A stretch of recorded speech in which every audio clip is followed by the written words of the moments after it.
Reality Loss, an experience with DMT by Anonymous.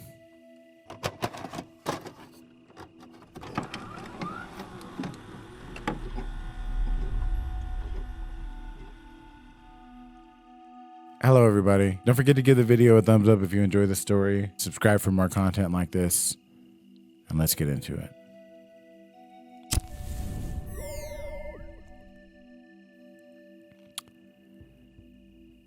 I am very young and lack the skill required to portray the hell I endured during my trip.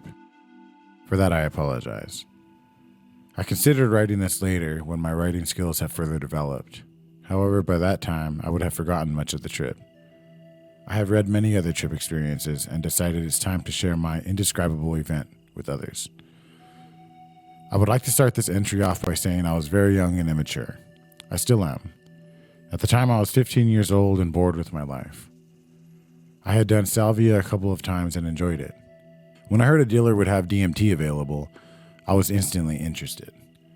I had no idea what I was getting myself into.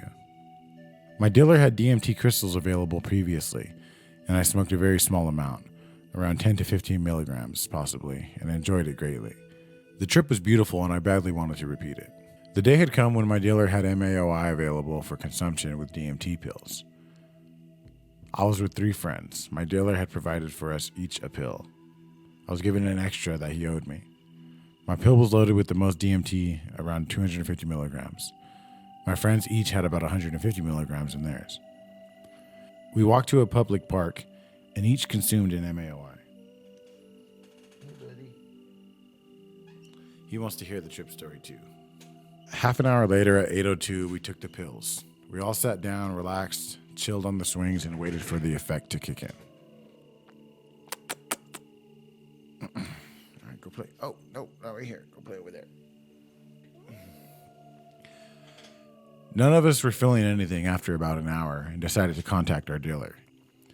He advised to wait longer, as it is tough for the body to digest.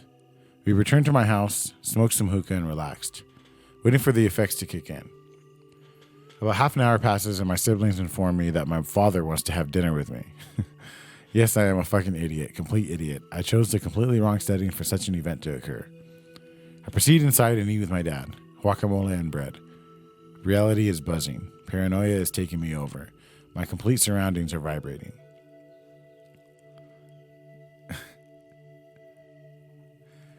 My father does not notice that I am acting very strange. The room was shaking. At this point, I am able to control myself, but struggle doing so. Finally, I finish eating and return to my friends in the garage, finding one of them laying on the stairs. I am informed he collapsed. He is able to communicate with me, and I tell him to sit up. I'm completely unaware of the power of DMT and presume to assume he is having a little trouble. The DMT is hitting me harder and harder every step I take. Felt like taking a step on a different height. This is too much. My dealer provided for us kill pills, some sort of white substance. I have no idea what was in them, but we were told they would kill our trip within 5 minutes or less. I pulled the pills out of my pocket. I have 2, another 250 milligram DMT pill and a kill pill. Tripping so hard, I mixed up the pills. My friends take the proper kill pills. I took another DMT pill accidentally and drank half a can of an energy drink. Another mistake. Oh my God. These are great fucking stories, guys. It's so cool. I took a step outside the garage, leaving my friends on the staircase to an upstairs apartment. Colors are swerving. Immediately, the DMT takes me completely. The tree began to breathe. The leaves had eyes. I look at the grass and I'm immediately submerged between each petal. I look up towards the... Hey! I looked up towards the sky and a checkerboard took over. The checkerboard had small squares, those of blue and a pinkish purple. The checkerboard was in a kaleidoscope effect and constantly spiraling. I can barely control myself and walk further away from the house onto a field that is a part of our property. We have a hill under a fig tree where I choose to lay down, as walking was too much. Paranoia was destroying me. Well, yeah, holy shit. The effects immediately changed. I was a camera in the corner of a room, a completely white room with black lines for the outlines of the walls. I was watching an alien family communicating in a language that was complete gibberish. Their voices were extremely high-pitched, and every word they said was unrecognizable. I believe I was in this stage for the longest time. Oh my God. Colors were swerving. The whiteness turned into the checkerboard again. The checkerboard, however, was much darker, black and purple, very much darker. There was no more sky. I was floating inside the kaleidoscope, falling and falling. There was no end to the falling. My body was doing all sorts of flips. At this point, I had lost all control and forgotten about reality. Every word I had thought in my mind would be repeated over and over. I questioned my ego. Every word I thought to myself was changing pitch as the thought was being processed in my mind. As I created each statement in my consciousness, my mind reprocessed it, questioning whether it was legitimate or not. After each statement was produced in my head, visual subtitles were produced to follow. The subtitles were flying in front of my eyes, going up and down, twisting vertically, horizontally in numerous ways. The subtitles were also being bent, adapting to the pitch change of my voice. This is all on a layer between the black and purple, never-ending kaleidoscope. The kaleidoscope was a new dimension that my body was constantly floating in. I was thinking to myself, what the fuck is this? Put your palm to your mouth and produce a constant sound. Muffle that sound by flapping your palm forward and away from your mouth. I've always thought that's what Native Americans did or something. Anyways, that's exactly what was going through my head. I was screaming at the top of my lungs. The on and off cut up of my speech was also being altered by the change of pitch. I kept asking myself, what is this? What the fuck? What's happened to me? What is my name? Who am I? The change of pitch only terrified me more. I completely lost grasp of reality and myself in an unknown dimension. Physically and emotionally, all my senses had blended together. My perception was fucked inside and out. I spoke faster and faster to myself, yelling, cursing my brother. I screamed at the top of my lungs like a girl as loud as I could. I wanted to get out. I wanted out of this hell. This part is extremely hard to describe. During this part, I felt like everything before this experience. I was constantly seeking for answers, seeking for a quest, seeking for a reason for life, a purpose of life. I need a smoke. This is tripping me out, dude. This is crazy.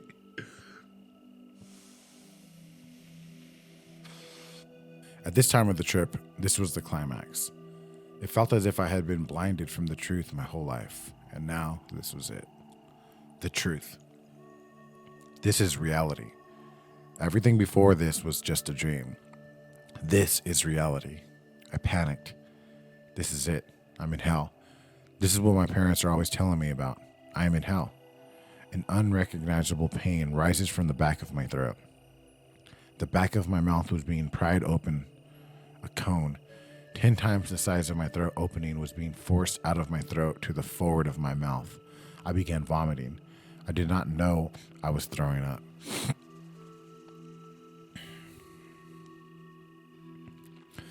This was the most painful thing I've ever experienced in my life, and I never want to go through anything like it ever again. The throw up didn't end. I thought to myself it was acid and tried to stay away from it, yet it would not stop coming out of my mouth. I felt as if my whole body was exploded. My insides were bursting out of me. I had lost complete identification of my body parts and simply felt as if I was falling apart. The acid was a green-brown color and came out of me like large diarrhea. I screamed and did not stop screaming. There was no other way out.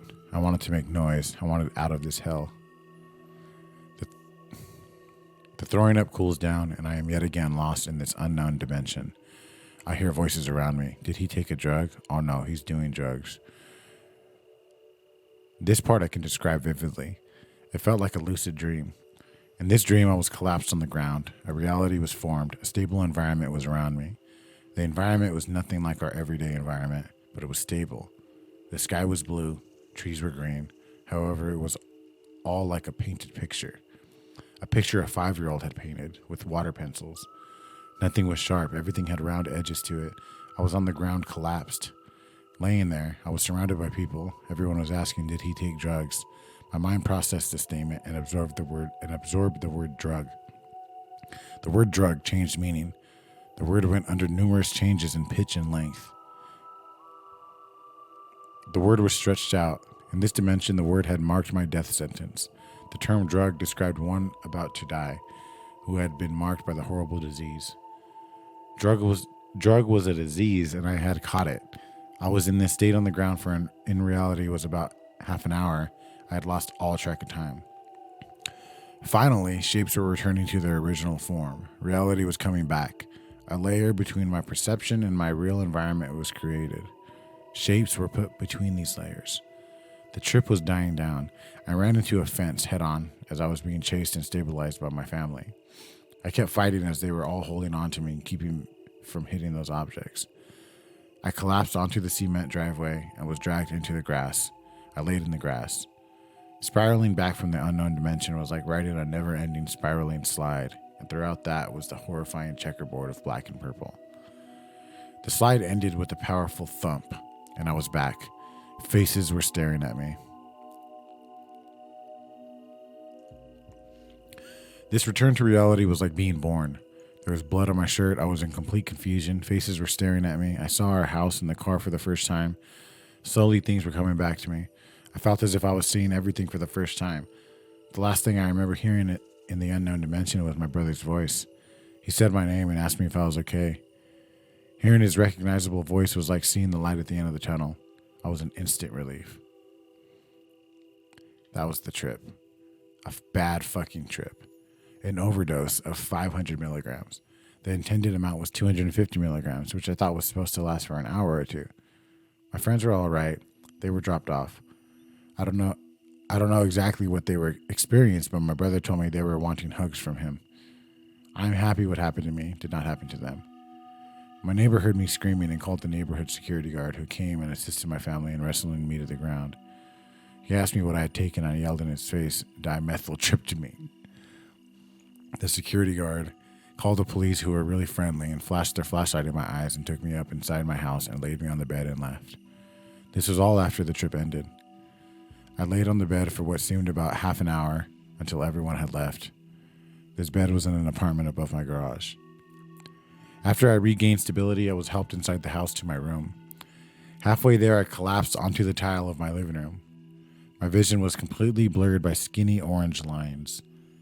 I continued my voyage up the stairs and into my room. I was in so much pain. I took a shower and slept. In my sleep, there was no dream. I shut my eyes and was in a realm of black, pure black everywhere. I woke up the next day with loose braces, a black eye, ant bites all over my body. My palms were covered with ant bites. Texas fire ants had eaten me. I could not type due to the fire ants. Oh my God.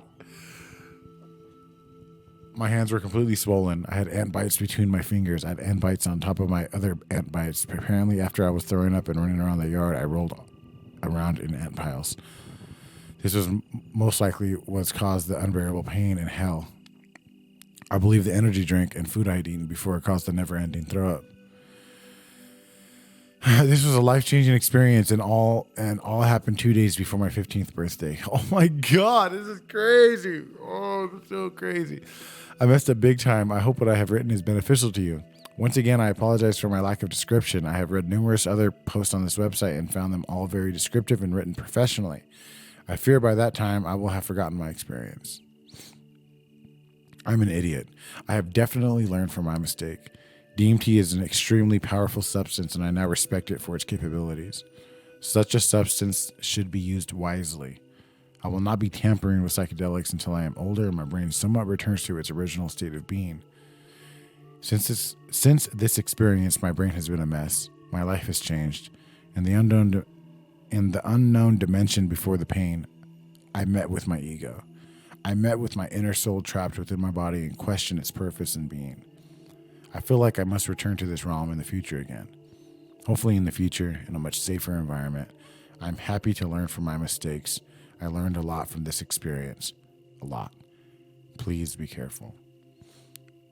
Holy shit, dude.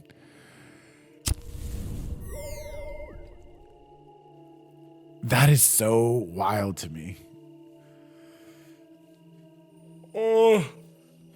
To be 14 years old and deal with something like that, and then to come out of it with this sense of recognition that psychedelics are need to be respected, and that he still learned things, but understands that he needs to be older until he can do psychedelics again, and to not just be totally, completely just terrified of them. Like, just it's that this is insane to me.